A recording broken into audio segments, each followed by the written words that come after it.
माफ़ कीजिएगा, लोग सवाल ये करते हैं, मसला मालूम करते हैं कि हज़रत तरावीह में कुरान सुनाने के बाद उजरत लेना कैसा है।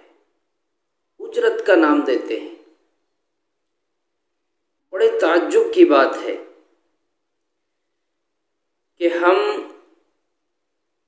मस्जिदों में जो टाइल पत्थर लगाते हैं उसके बारे में मालूम नहीं करते कि मस्जिदों में टाइल पत्थर लगाना कैसा है, मस्जिदों में एसी लगाना कैसा है।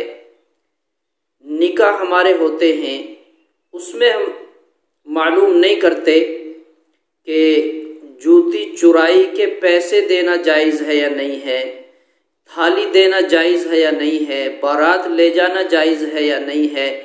इसके अलावा बहुत मोटी रकमें हम देते हैं, गाड़ियां देते हैं, 20-30 लाख रुपए इस तरह खर्च कर देते हैं, किसी से भी मालूम नहीं करते, कोई मसला मालूम नहीं करते कि हज़रत क्या गाड़ी देना जायज़ है या नहीं है, थाली देना जायज़ है या नहीं है, बारात लाना ले जाना जायज़ है या नहीं है। यहाँ तो कोई मसला मालूम नहीं करते।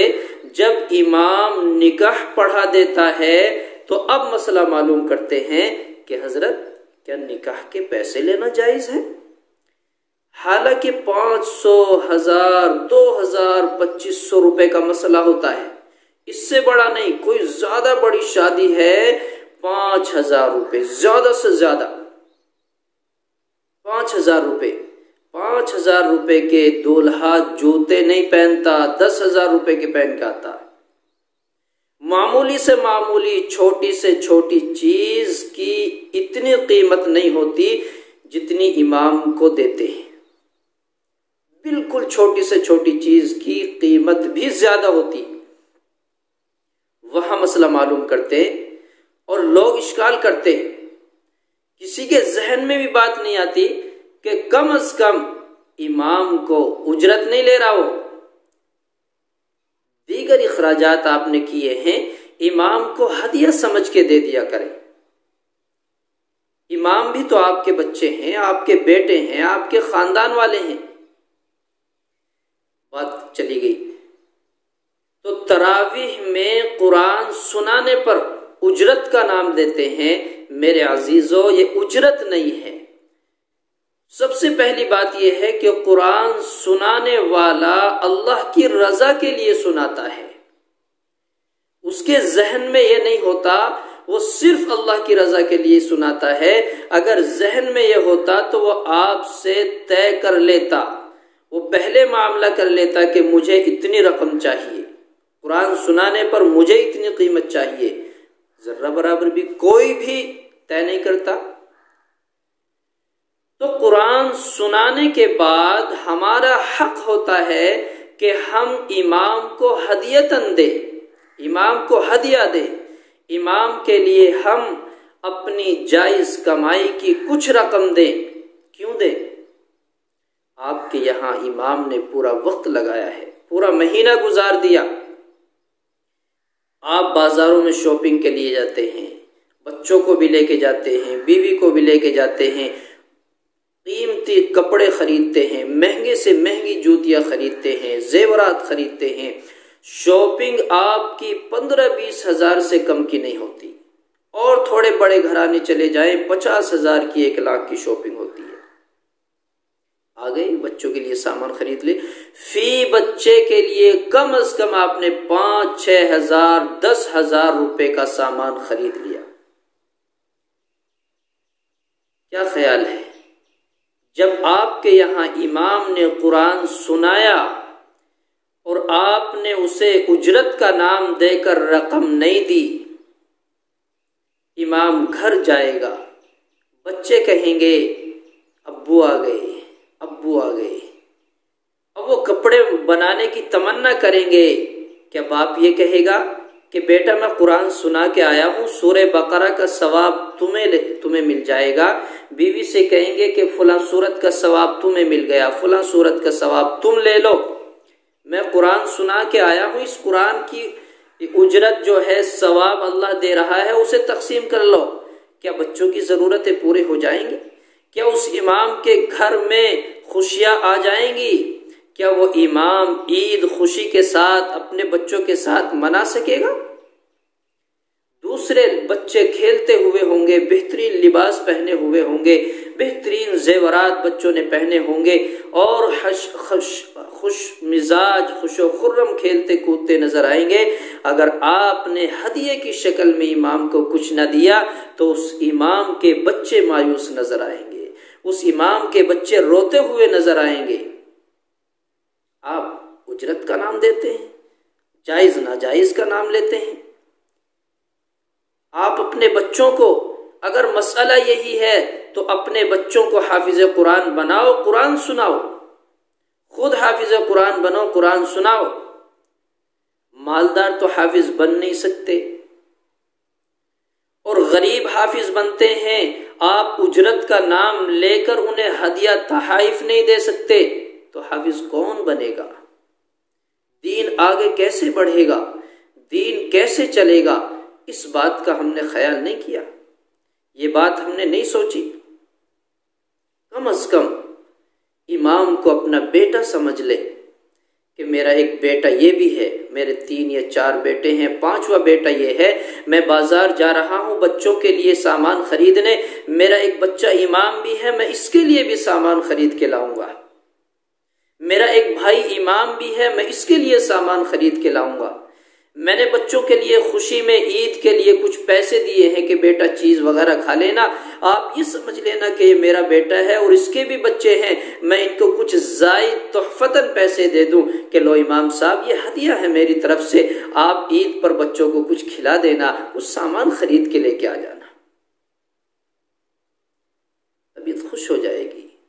इमाम है, हमारे इमाम सरों के ताज हैं, हमारी इज्जत है, हमारे मकाम है, मर्तबा है, दीन के रहबर हैं, दीन के इमाम हैं, पेशवा हैं, हमें लेके चल रहे हैं, हमारे हर दुख में, दर्द में, परेशानी में, खुशियों में हमारे साथ हैं। अगर मसला बच्चे की कान में अजान का आता है तो फौरन दौड़ के जाते हैं कि लाइए बच्चा कहाँ है, बड़े खुश हो जाते हैं, कान में अजान दे देते हैं। आपने कुछ दिया ना दिया, 150 रुपए दे दिए, खुश होके चले गए। आपको होना ये चाहिए था कि आपके बच्चे को उसने मुसलमान बनाया है, आपके बच्चे के कान में अजान पढ़ी है, नाम रखा है, आप अब उनको हदियतन कीमत ज्यादा देते, 1000-2000 रुपए दे के यूं कहते कि इमाम साहब ये हमारी तरफ से हदिया है, दुआ करना हमारे बच्चे के लिए। जनाजे में आपके जनाजे की नमाज इमाम पढ़ाते हैं, आपका निकाह इमाम पढ़ाते हैं, हर मसले में आपके काम आते हैं इमाम। जब मसला आता है कि इमाम को कुछ रकम दी जाए तो अब यहाँ जायज नाजायज का मसला सामने आता है। अब यहाँ मसला तलाश करते हैं कि ये जायज है या नाजायज है। अरे आपको तो ये होना चाहिए था कि आप हर जुमे के दिन इमाम साहब के पास आते और यूं कहते कि इमाम साहब खैरियत से हैं, बस दुआ करना हमारे लिए, हदियतन मुसाफा मिला लेते और कभी कुछ लेके आ जाते। अपने घर पे लेके आए हैं आप 2 किलो सेब, इमाम साहब के पास पहुंच जाते, 1 सेब लेकर, इमाम साहब मुझे ख्याल आया कि मैंने अपने बच्चों को तो सब कुछ खिला दिया, लेकिन मेरा एक बेटा मस्जिद में भी है जो इमाम की शक्ल में है, लो मैं आपके लिए सेब लेके आया हूं, इसे कबूल कर लीजिए। ना, जहन में भी नहीं आता, ख्याल भी नहीं आता। अगर ख्याल आया तो तब ख्याल आया जब हमने खाना खा लिया और वो बच गया, खाना जायद था, अब ख्याल आया इस खाने को कहाँ पहुंचाएं, इमाम साहब को दे दो, इमाम साहब को दे दो। अल्लाह, बचा हुआ खाना इमाम साहब को दे दो, बची हुई चीज इमाम साहब को दे दो। अरे सबसे पहले तुम्हें यह होना चाहिए था कि जब आप बाजार गए हैं, बाजार जाने पर सबसे पहले आपके याद आपके इमाम आने चाहिए, क्योंकि वो आपकी नमाजों को दुरुस्त करा रहे हैं, आपको जन्नत का हकदार बना रहे हैं, आपके लिए जन्नत के रास्ते खोल रहे हैं, आपको दीन पर चलना सिखा रहे हैं, आपके बच्चों को अलिफ बा ता पढ़ा रहे हैं, दीनदार बना रहे हैं, आपकी आखिरत संवार रहे हैं। सबसे पहला हक होता है कि आप अपने इमाम का ख्याल करें, उसके बाद अपने बच्चों का ख्याल करें। बड़े दुखे दिल से मैं ये बात कह रहा हूँ। मुझे बड़ा ताज्जुब होता है जब सुनने में आता है कि उसने पढ़ाई छोड़ दी, उसने इमामत छोड़ दी, उसने कारोबार कर लिया, उसने तिजारत कर ली। क्यों की, क्या हुआ, क्या वजह बनी? कहने लगे बड़े परेशान हैं। और ये परेशानी, इस परेशानी की वजह आप हैं, मुक्तदी हैं, तमाम महल्ले वाले। क्या 100 घरों से एक इमाम का ख्याल नहीं रखा जाता? क्या एक इतना बड़ा महल्ला, मस्जिद का पूरा एरिया, इतना बड़ा खानदान है, क्या उससे एक इमाम की जरूरतें पूरी नहीं होती? अगर यही ख्याल रहा मेरे अजीजों, इमामों की तरफ तवज्जो न रही, तो खुदा की कसम आपको नमाज पढ़ाने वाला भी नहीं मिलेगा, आपकी नमाज जनाजा पढ़ाने वाला भी नहीं मिलेगा, बच्चों के कान में अजान देने वाला नहीं मिलेगा, निकाह पढ़ाने के लिए तलाश करते फिर जाओगे, कोई नहीं मिलेगा। क्यों? इसलिए कि आप इमामों से बेखबर होने लगे हैं, इमामों की तरफ तवज्जो नहीं कर रहे हैं।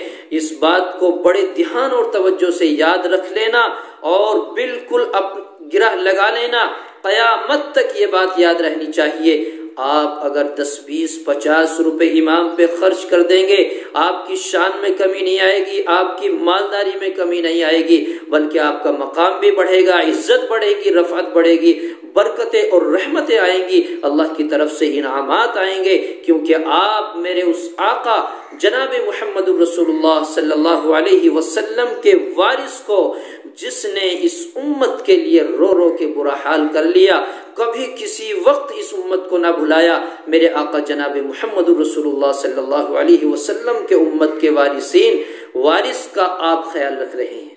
अल उलमा वरसतुल अंबिया, ये उलमा अंबिया के वारिस हैं, इनका ख्याल रखना मेरी और आपकी जिम्मेदारी है, हर हाल में ख्याल रखना चाहिए। मैं तो यूं कहता हूँ मेरे अजीजों, अगर अल्लाह ने आपको दिया है, अल्लाह ने आपको दिया है, तो आप हर रोज फजर की नमाज पढ़ के इमाम से दुआ सलाम कर लेना और 10-20 रुपए का मुसाफा मिला लेना कि इमाम साहब शाम तक आप यहाँ बैठे हैं, आपके लिए जो दिल चाहे कोई चीज बेचने वाला आए, आपके दिल में जो भी ख्याल आए, आपके दिल में ख्याल आए मुझे ये खाना है, आप कुछ ले लीजिए, ये मेरी तरफ से हदिया है।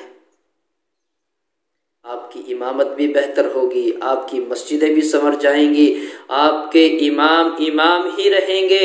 ये इमाम तिजारत नहीं करेंगे, ये इमाम मसाजिद नहीं छोड़ेंगे, ये इमाम अपनी जिंदगी से मायूस नहीं होंगे। ये वजह बनी है हमारी कमजोरी की। इस उम्मत को उलमा से काटने की गैरों ने जो साजिशें की हैं वो आज पूरी हो रही हैं। इसलिए इन साजिशों को नाकाम बनाना है, शैतान के हरबे को तोड़ना है, शैतान की चालों को तोड़ना है। ये पूरी मेहनतें शैतानियत की हैं कि उलमा से तोड़ा जाए, उलमा से काटा जाए, फिर आसान है इनको मिटाना।